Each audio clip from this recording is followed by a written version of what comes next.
Merci beaucoup de votre présence et particulièrement à la société qui nous accueille aujourd'hui et qui a fait l'impossible pour pouvoir ouvrir cette salle et la mettre à notre disposition.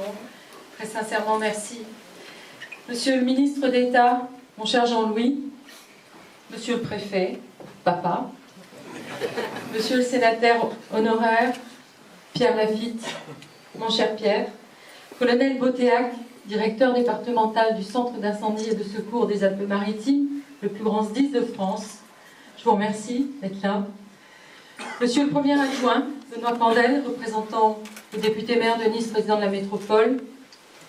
Monsieur le vice-président Jean-Pierre Mascarelli, bien connu de tous, représentant ici le président Éric Ciotti, qui me fait l'amitié d'être là, qui est un ami de mon père, qui m'a connue toute petite. Ce sont quelques-uns comme ça, conseil général.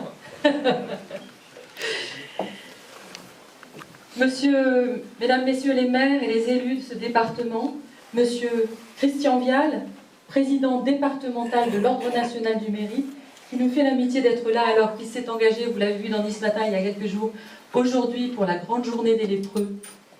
Il est venu quand même et j'ai vraiment beaucoup de plaisir à l'accueillir. Monsieur le tout nouveau président de la Fondation Sophia Antipolis, que je souhaite saluer aussi, Dominique Pache, Madame la présidente départementale de la Croix-Rouge, Monsieur Éric Azière, le directeur général de l'UDI, qui nous fait l'amitié d'être à nos côtés aujourd'hui, Monsieur le professeur François Demare, un ami très cher. François Demare a été patron du centre Antoine Lacassagne, du centre anticancéreux, pendant de longues années. Il vient de créer aujourd'hui l'Institut de la face et du cou. C'est un chirurgien hors pair et un humaniste de grande qualité. Sa présence me touche beaucoup. Monsieur le professeur Vincent Dor, que tout le monde connaît, qui est un Saint-Paulois, qui a créé, qui a fondé à la fois l'Institut Arnaud Zanck à un moment donné, puis le Centre cardio-thoracique de Monaco. Merci professeur d'être là. Mesdames et messieurs les présidents d'associations, très nombreux ici aujourd'hui, Monsieur Naïdou, directeur de cet établissement, mesdames et messieurs, mes chers amis, mes chers enfants, à qui je demande, s'ils le veulent bien, de se rapprocher tous les trois et de venir à côté de moi pour cette décoration qui m'honore beaucoup. Du fond de mon cœur, merci de votre présence aujourd'hui. Cette distinction qui m'est donnée par la République m'honore profondément et m'oblige, car elle vient à la fois récompenser mon engagement public et aussi, j'en suis sûre, m'inciter à le poursuivre. Je voudrais, si vous me le permettez, remercier quelques personnes qui, durant ma vie, m'ont impressionnée, au sens premier du terme impressionné. Ceux qui, d'une façon ou d'une autre, ont guidé mes pas jusqu'à ce jour.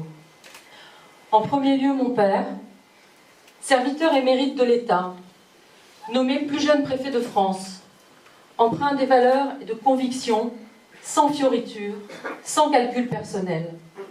Tu m'as transmis, sans nul doute, le goût de la cause publique et de l'intérêt général. Ton tempérament fort, ton franc-parler,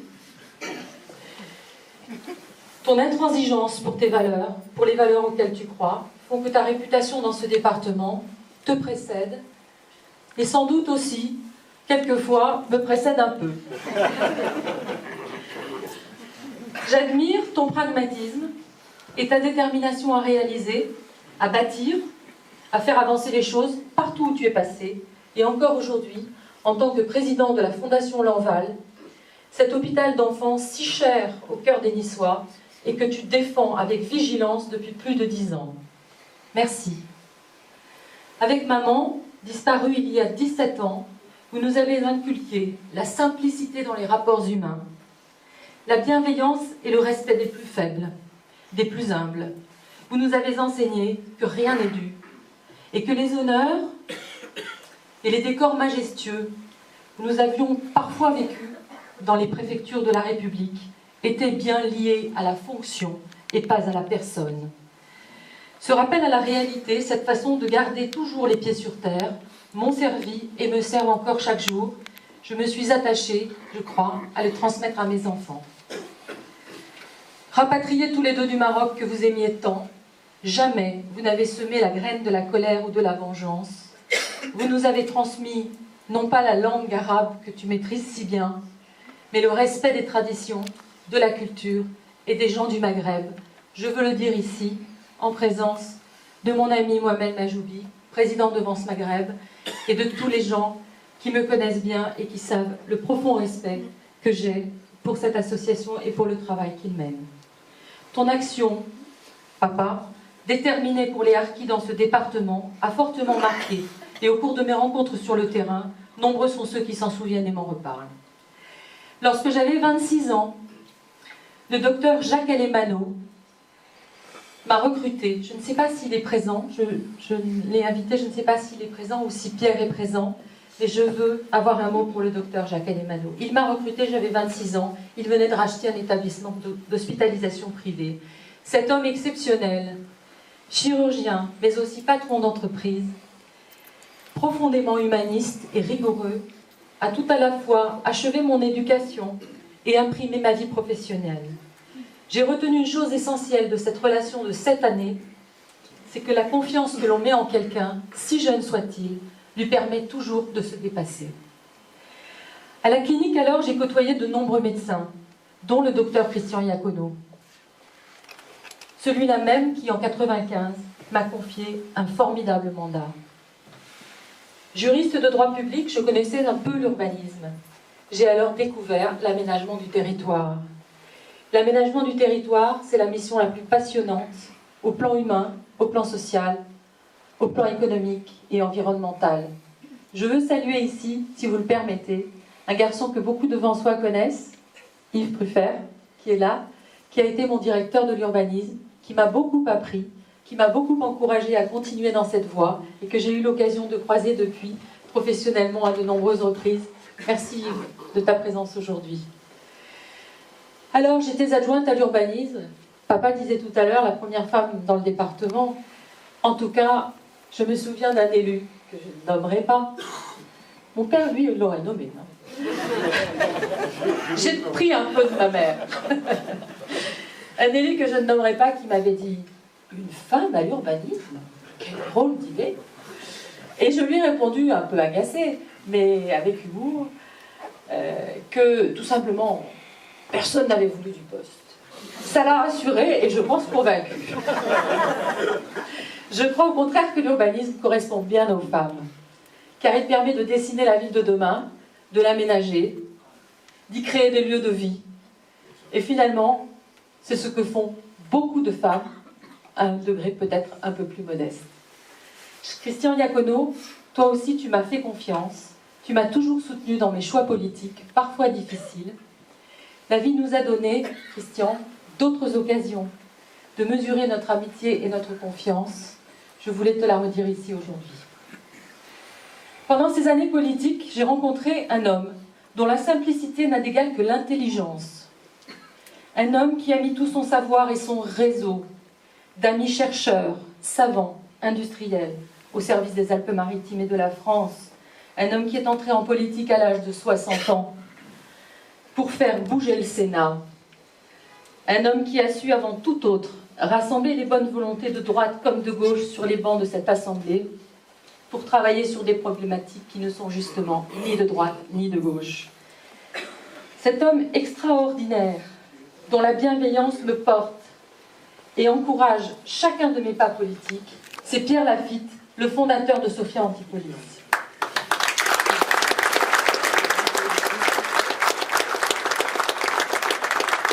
Polytechnicien, directeur de l'école des mines, 25 ans sénateur et toujours conseiller municipal de Saint-Paul-de-Vence. Au moment où tu viens, Pierre, de céder la présidence de la fondation Sophia à celui que tu as choisi pour te succéder, Dominique Fache, ici présent et que je remercie sincèrement de sa présence. Dominique Fache, grand patron de l'industrie, spécialiste des questions d'énergie. Je veux te dire, Pierre, combien nous sommes fiers et surtout chanceux de t'avoir à nos côtés dans le pays vensois. Tu m'as fait entrer au Parti radical il y a maintenant de nombreuses années. Ce n'est pas simple dans ce département, je peux vous le dire, de faire entendre une autre voix. Nous sommes quelques-uns à nous y employer quelques-uns, mais de plus en plus nombreux. Si nous sommes aujourd'hui plus nombreux à porter les valeurs du Parti radical, c'est parce qu'un homme, Jean-Louis Borloo, qui me fait le très grand honneur d'être venu ici aujourd'hui dans notre ville de Vence. Jean-Louis qui a hier annulé tous ses rendez-vous parisiens, sauf peut-être celui de Neuilly, sur le projet de l'UDI avec Jean-Christophe Fromentin. Jean-Louis qui est souffrant, vous l'avez vu, qui porte une mineure, un peu, je l'espère, par solidarité avec celle que je portais il y a 15 jours.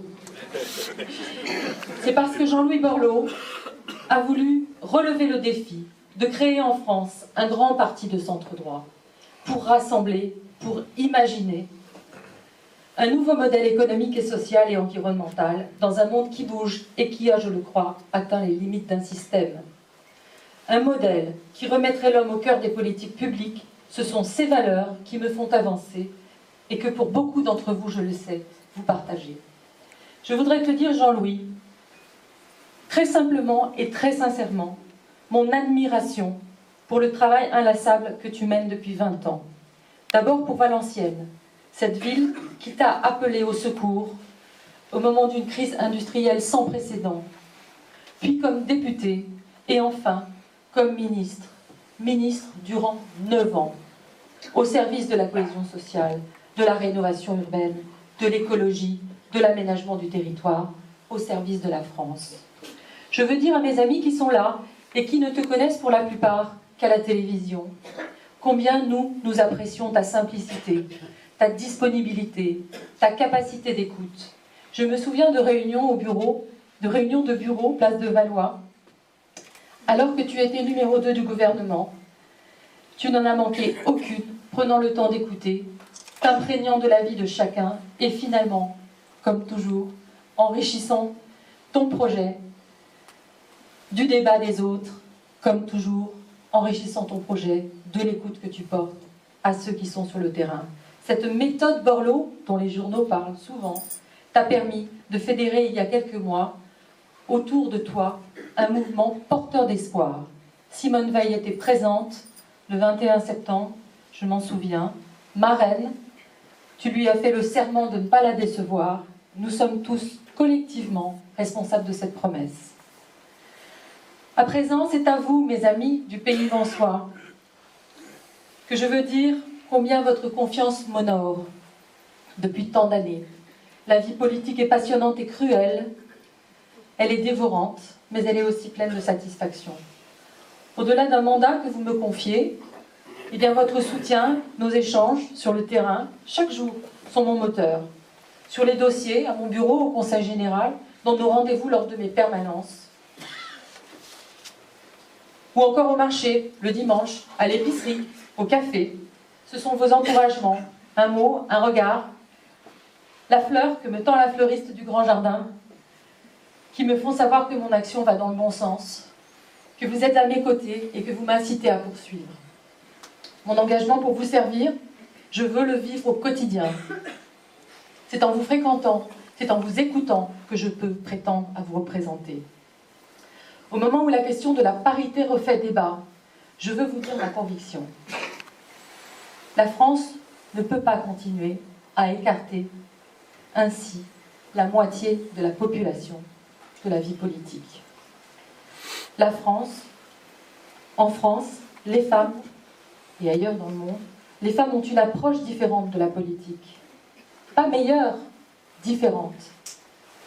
Dans la cour de l'école, les petits garçons jouent à la guerre. Les petites filles jouent à la vie.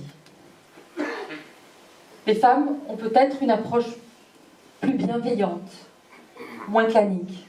Notre monde a changé. Il y a dans tous les cas besoin, je le crois, des hommes et des femmes qui voient en la politique non pas le pouvoir sur les autres, mais le pouvoir de changer les choses, de faire bouger les lignes.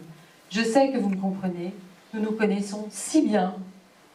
Cette distinction, je veux la partager avec vous tous. Enfin, permettez-moi de me tourner vers mes enfants qui vivent depuis 18 ans au rythme de ma vie professionnelle et politique. Je dois confesser que je suis une mère poule, anxieuse, toujours en mode veille. Je veux les remercier de leur patience, de leur tendresse et de leurs encouragements. Leur dire pardon pour quelques rendez-vous manqués et quelques accès d'humeur, mais surtout leur dire combien je suis fière des adultes qu'ils sont devenus aujourd'hui. À vous tous ici et à toutes les femmes qui s'engagent, je dédie cette médaille que l'on vient de me remettre et que je m'engage à mériter encore.